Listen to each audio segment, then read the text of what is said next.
The stunning turquoise-coloured Lake Pukaki and Lake Tekapo have to be seen to be believed. Located in the heart of Mackenzie Country in New Zealand's central South Island, it's also home to Aoraki Mount Cook National Park. Let me show you why you need to visit this place and see these two amazingly blue-coloured lakes for yourself.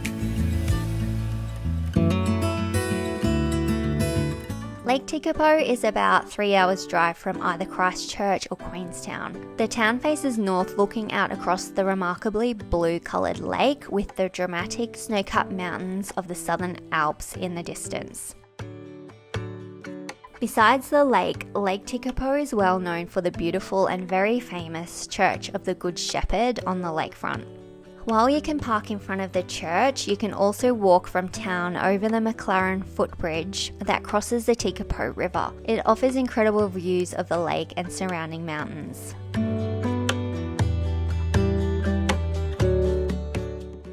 A word of warning though, it's very popular with tourists, so expect it to be busy most of the time. One of the best times to visit the church is in spring when it is surrounded by the gorgeous lupin flowers. The amount of lupins seem to be determined by the height of the lake. On this trip the water level was quite low, so there weren't as many lupins as I have witnessed on other visits. These photos show what it's like when the lake is full. It looks spectacular.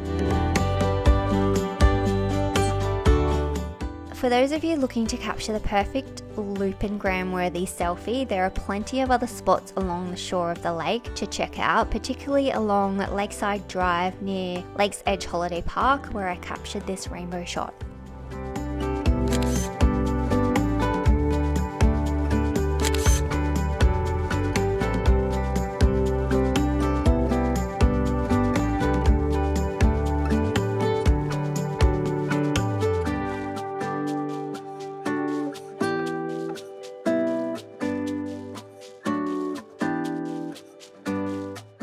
Of course, for landscape photographers, the best time to photograph the Church of the Good Shepherd is either at sunset, when hopefully the crowds have left,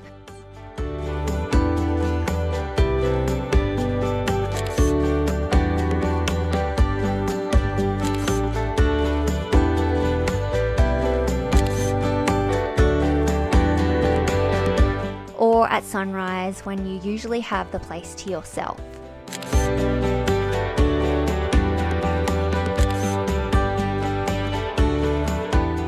If you are looking for a place to grab a coffee or breakfast after your sunrise shoot, I highly recommend the Greedy Cow, but get there early as it's very popular. The food is awesome here.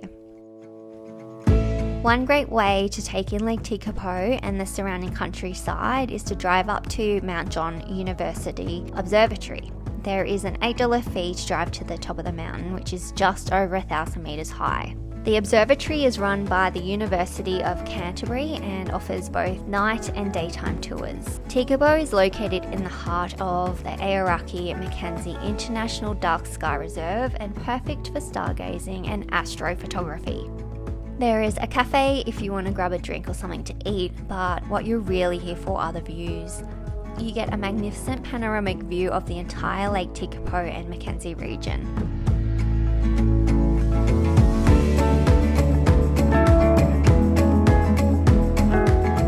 The island that you can see in the lake is called Motoriki, and if you walk to the other side of the cafe, you will be able to see nearby Lake Alexandria.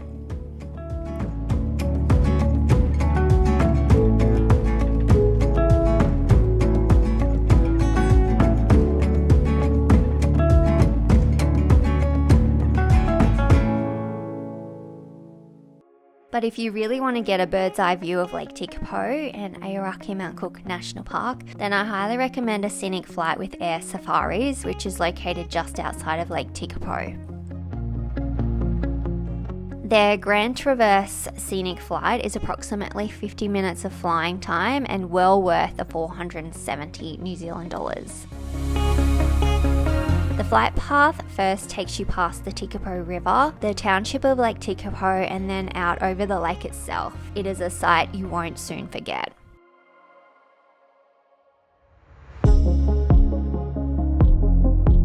The intense milky turquoise colour comes from the fine rock flour ground by glaciers, which is then suspended in the water.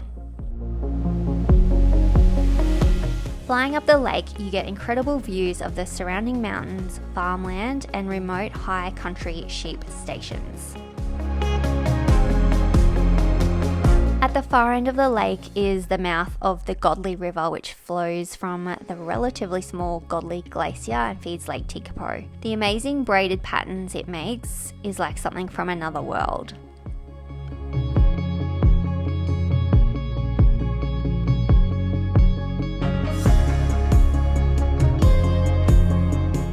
The flight continues up the river near Murchison Glacier, New Zealand's second longest.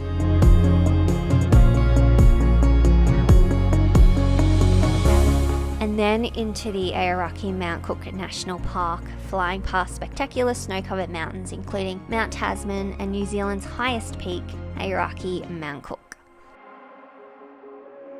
You also get incredible views of the Tasman Lake and Tasman Glacier, which at 29 kilometres is New Zealand's longest glacier.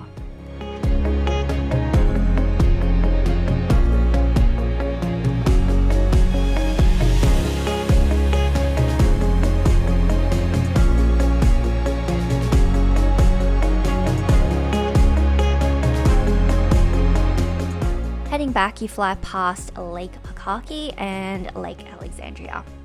I promise you won't be disappointed with Air Safari's Grand Traverse Scenic Flight. About a 30-minute drive from Lake Tekapo is Lake Pukaki, which is the largest of the 3 glacial lakes in the Mackenzie Basin and my personal favourite. The lake is fed at its northern end by the Tasman River, which comes from the Hooker and Tasman Glacier. When the sun hits the surface of the lake, it reflects off the particles, transforming it to a brilliant blue. There are quite a few lookout points around its shores where you can take in Lake Pukaki's spectacular vistas. I recommend the viewpoint at the intersection of State Highway and Hayman Road, the Mount Cook Alpine Salmon Shop car park,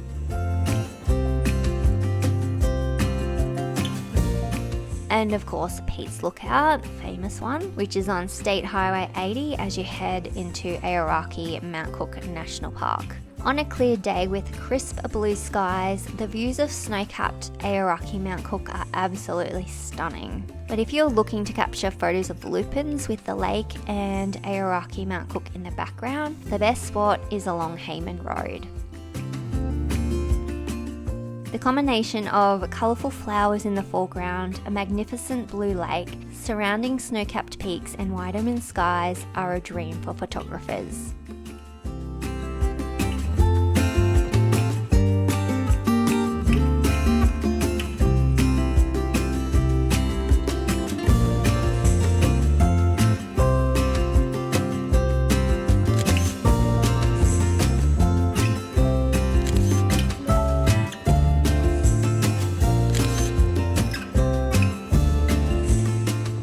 I hope you enjoyed my guide to Lake Tekapo and Lake Pukaki, and feel free to watch my Mount Cook National Park video to find out how to visit this amazing place while you are in New Zealand. I will link that one below.